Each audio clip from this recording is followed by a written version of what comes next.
so that they could present it to the Diet and to the people as the Japanese government's draft. To do the job, MacArthur gave the government section 6 days.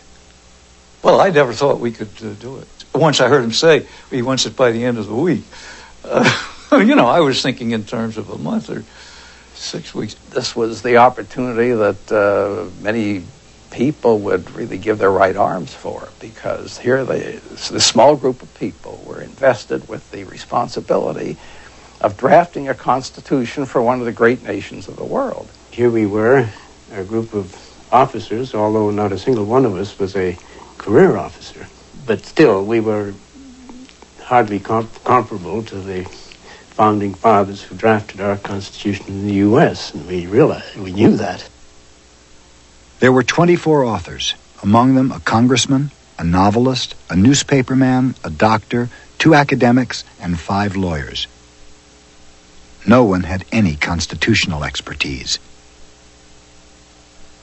I guess I was picked because I had a freshly minted PhD in politics from Princeton. And maybe because Chuck Hades wanted another Cornell alumnus. There were 8 civilians. The civilians were picked pretty much by random, except for one young woman by the name of Beata Sirota, who had lived in Japan, so she knew what it was to live in a police state. Consequently, she was assigned to the Civil Liberties Committee. When we were given this task, I thought, my goodness, we have to have some prototypes.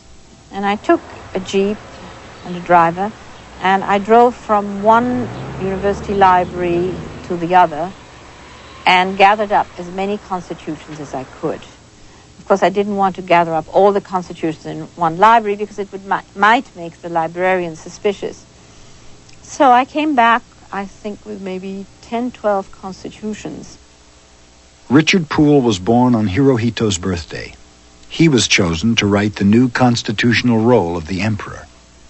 You can't help but ponder the role of a young ensign in drafting provisions that will govern the functions of the imperial throne and the emperor. Well, it is rather a large order to swallow.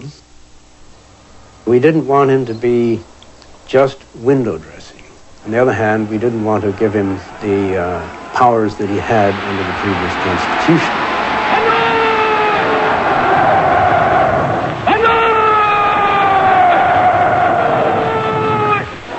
We finally arrived at the term that the emperor is the symbol of the state and of the unity of the people.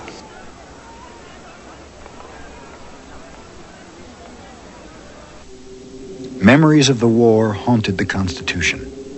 Article 9 called on Japan to lay down its arms forever. It's very difficult to require a country forever and a day to forswear armed forces, even in self-defense. So I raised a question, and Colonel Cadiz looked at me and said, "Poole, do you know where that draft comes from?" I said, "No, sir." He said, "The general." And he said, "Need I say anything more?" I said, "No, sir." MacArthur was concerned with his place in history, and wouldn't it be remarkable that a military man was able to induce a society like Japan to renounce armaments? I therefore commend Japan's proposal for the renunciation of war to the thoughtful consideration of all of the peoples of the world. It's worked out greatly to the advantage of the Japanese, because while we spend 6+% of our GNP for military purposes, they've held theirs to 1%.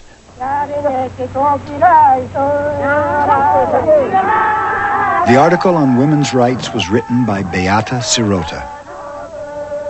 The idea that a woman couldn't decide whom she wanted to marry, the idea that she couldn't divorce a man, that she really had no rights as far as property was concerned, was very disturbing to me. And so I wrote in many very specific rights, such as even prenatal care and maternity leave and all kinds of things of that type, which appear in many other constitutions in the world, not in the American Constitution. But when we presented this to the steering committee, which was made up all of men, said that this went further than the American Constitution and was too specific. The provisions went into great detail, almost like a Social Security law, and so we struck them out. And I argued for quite some time, and I think I even cried a little bit. She was very emotional about this law. Here I am in uniform, with a 20 slip of a girl, really weeping. And finally, the steering committee said, well, they would incorporate the main rights that I had written down. Women's rights? Changing the role of the emperor? These radical changes never occurred to Japan's conservative government, including future Prime Minister Shigeru Yoshida. Then Yoshida and the others saw the new American version. The reaction of the Japanese was one of complete astonishment. They were dumbfounded.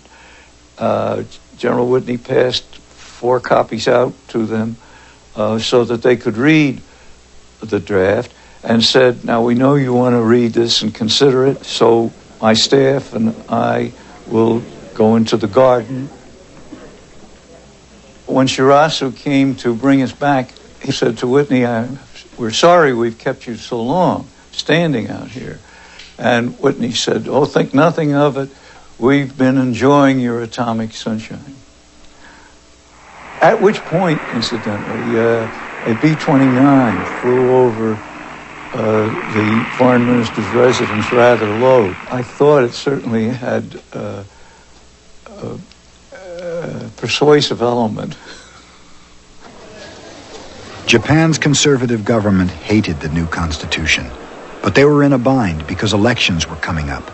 And according to national polls, most Japanese firmly backed its principles. If the government continued to resist, SCAP threatened to put the American draft before the Japanese people. The government gave in and presented the Constitution as a Japanese draft.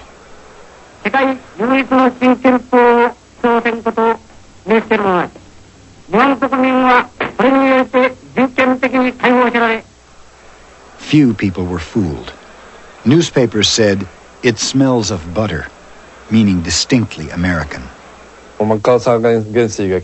MacArthur's occupation came in and imposed a constitution on Japan. But we didn't do it ourselves. True freedom, true democracy must come from within. I agree with many of the ideas, but the process was wrong.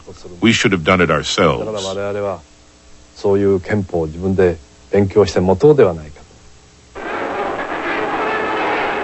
All during the summer of 1946, the National Assembly debated and fought over the Constitution. Among its strongest supporters were 39 female representatives, newly elected when women voted for the first time in Japanese history. Strong popular support and the backing of the emperor secured passage of the new document. Finally, on November 3rd, 1946, the emperor officially proclaimed the adoption of the new constitution. It